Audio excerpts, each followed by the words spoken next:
Hey everyone, low quality here with a Barbarian Diablo 4 build slash theorycraft guide. It's theory because I don't know how well it's going to do in practice.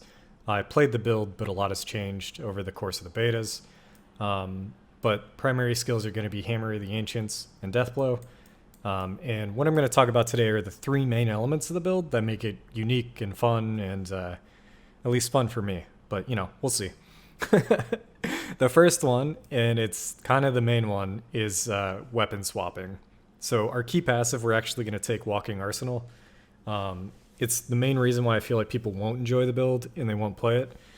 This is not really a huge upside, 45% increased damage if you do everything right, for the annoyance of trying to juggle and weapon swap a ton. But I want to try it out. If you have Walking Arsenal up, you get access to 2 legendary affixes, which are kind of cool. You get increased Fury Gen. And then this is a very unique attribute, which is just increased lucky chance. And HOTA and Deathblow both have lucky hit chance of 50% already. So boosting it up 20% more. I don't know. It seems kind of fun. Part of the reason why I want to do it. And yeah, it makes the pain of keeping Walking Arsenal up lessened just because you get more out of it. The ultimate we're going to be taking is Iron Maelstrom. Once every 60 seconds, you just guarantee Walking Arsenal up. So if you're struggling to keep it up, you could just press this button and you're all good. It synergizes with weapon swapping by lowering its cooldown. Pretty straightforward. Then moving up to the Paragon board, we have this insane glyph. Skills that swap to a different weapon deal 17% increased damage per 5 dex. You can pump those numbers up. It gets kind of crazy.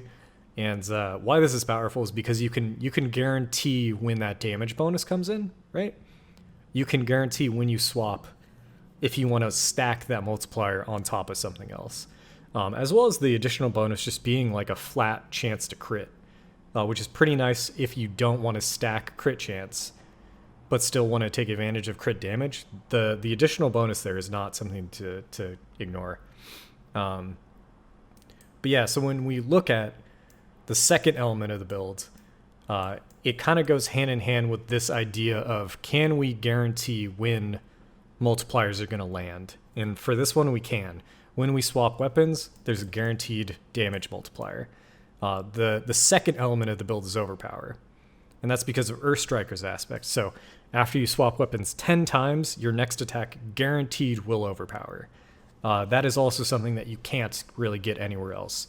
Overpower is a very small chance, so having it guaranteed is insane, right? So the goal would be, weapon swap into a guaranteed overpower into something like you've already spent 100 Fury, so now Weapon Mastery deals 100% increased damage. And then we hit it on a death blow that does 100% increased damage to bosses, right? And all of that pops off, and you just do 1 trillion damage. It's kind of crazy. That's the goal.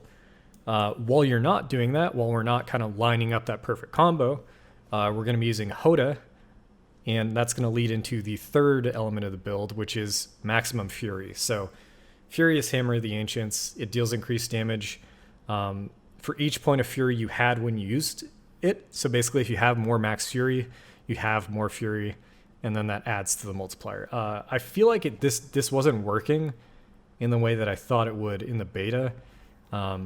We'll see if it plays out like I think it does. But how you take advantage of that is you get some max Fury on the tree, as well as on the Paragon Warbringer board. You also get access to this stat on rings and amulets. So for your rings, you'd want it on both of them. And then for the amulet, you're going to be rocking this unique amulet. Melted Heart of Selig, gain 30% increased maximum resource, and then it serves as a defensive measure as well. If you can generate a ton of Fury, which is kind of the goal of the build. So that about does it. There's a lot of little things here, and I'll post the build guide so you can kind of poke around and see what's up. In the future, I'll do alternatives. I don't think this is going to be the final build, but this is, it's fun to just make shit up and see what sticks. I am confident this will carry you through into like Nightmare Dungeon like 50 or something, right? Like you could definitely clear that level of content with something like this. It's the survivability I'm not really sure about. All right, yeah, so if we want to end with checking off a few boxes, where we're getting Berserking is through Deathblow. Anytime it hits, you get Berserking for 3 seconds. We have an affix that gives us a second charge of Deathblow, as well as it resetting on enemy kill. So if you kind of stack your multipliers right, it should kill anything, guaranteeing you another option of keeping Berserk up. Vulnerability, we have it in 2 spots. Whenever you deal damage with a weapon mastery, your next core skill is going to make them vulnerable, as well as a lucky hit over here. Your core skills have a 30% chance to make enemies vulnerable, right? So overall, I feel like we check most boxes off. We're getting a lot of Fortify across the board. We have a lot of stun chance as well. This Bonebreaker is kind of neat. Just to Overpower will guaranteed stun enemies. If you're using HOTA with the builds. Warbringer, every 75 Fury you spend, gain more Fortify.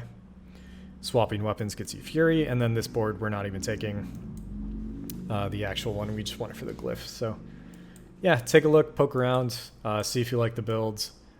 I'll be posting a few more build guides. This would be more for like a Nightmare Elite Killer / Boss Killer. I'll do a build guide for a Whirlwind kind of speed leveling / just like gearing up build after this. But thanks for sticking around. I will catch you guys on launch.